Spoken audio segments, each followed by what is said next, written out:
سلام دوستان عزیز و گرامی.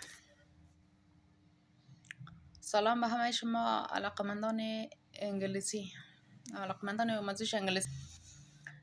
آه،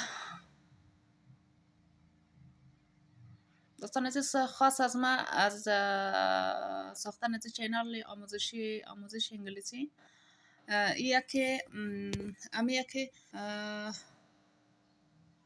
منظور اینه که شما چینل مرا سابسکرایب کنین و ما پول به دست بیارم از طریق چینل یوتیوب.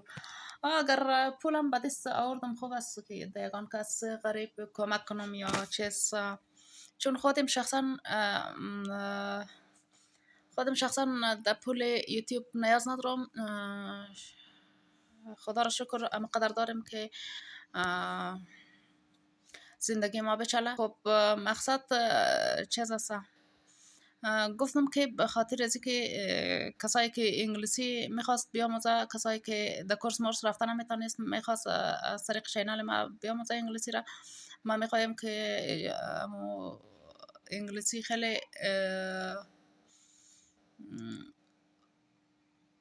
خیلی مفید و چیز پرکاربرد را، جملات پرکاربرد و همچنان گرامرایی که خیلی کلیدی هستن اونا را برشان در چینل یوتیوب خود درس بدم و هر کس علاقمند آموزش انگلیسی بود چینل ما را سابسکرایب کنن و اونا میتونن که منظور ما اینیه که از طریق چینل یوتیوب خود بر خود پول به دست بیارم دیگه. و ها اگر از طریق چینل یوتیوب پول به دست آمد یا چی شد، بس خوب است که به یگان کس کمک کنم. دیگه خاص ما امیه دیگه و ما فکر نمی کنم که قصد از چینل یوتیوب پول به دست بیارم یا چیز، چون که میفهمم خیلی یوتیوب یا چیز قانون سخت داره و ما فقط منظور ممیه که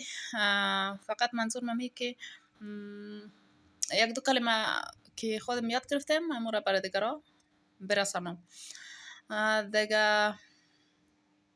و فقط کسایی که علاقمند آموزش انگلیسی هم میتونه که چینل یوتیوب مرا سابسکرایب کنه. دیگه چی گفتنی بود دیگه؟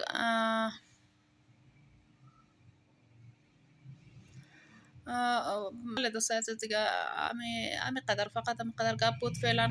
بر فعلا امی قدر گپ است دیگه که امی چینل یوتیوب مرا سابسکرایب کن کسایی که علاقمند انگلیسی هستین دیگه. ما جملات پرکاربرد و خیلی مهم را بر شما دیگه پست میکنم دیگه. خدا کنه که کلتان علاقمندان چینل ما تا آخر با ما باشین و مرا تعقیب کنین. خب دوستای عزیز، دیگه و حالی میخوایم یک جمله خیلی ساده را و ایرم بگین دوستای عزیز که هر کدامتان که علاقمند هستین و چینل ما رو سابسکرایب کردین، ایرا بگین در کامنت ها که شما سطح انگلیسی تان چقدر است، چقدر انگلیسی یاد دارین. یعنی میره بگین برای ما که این مهمه برای ما که ما بفهمم که از الفبای شروع کنم یا از بیگنر شروع کنم یا از کجای شروع کنم. دیگه و دیگه امروز میخوایم که ایرا بگوین که چقدر انگلیسی یاد دارین در کامنت ها بگوین. خب و دیگه ایرا بگین که و دیگه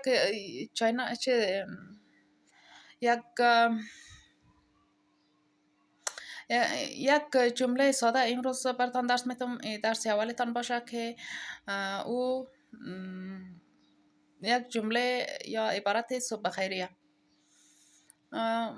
در انگلیسی ما چه قسم میگیم که صبح بخیر. وقتی از خواب بیدار میشیم میگیم صبح بخیر، میخوایم بگیم به طرف مقابل خوب بگیم که صبح بخیر. بر از او چه قسم میگیم گود مورنینگ. گود مورنینگ. گود مورنینگ. گود مورنینگ یعنی که صبح بخیر.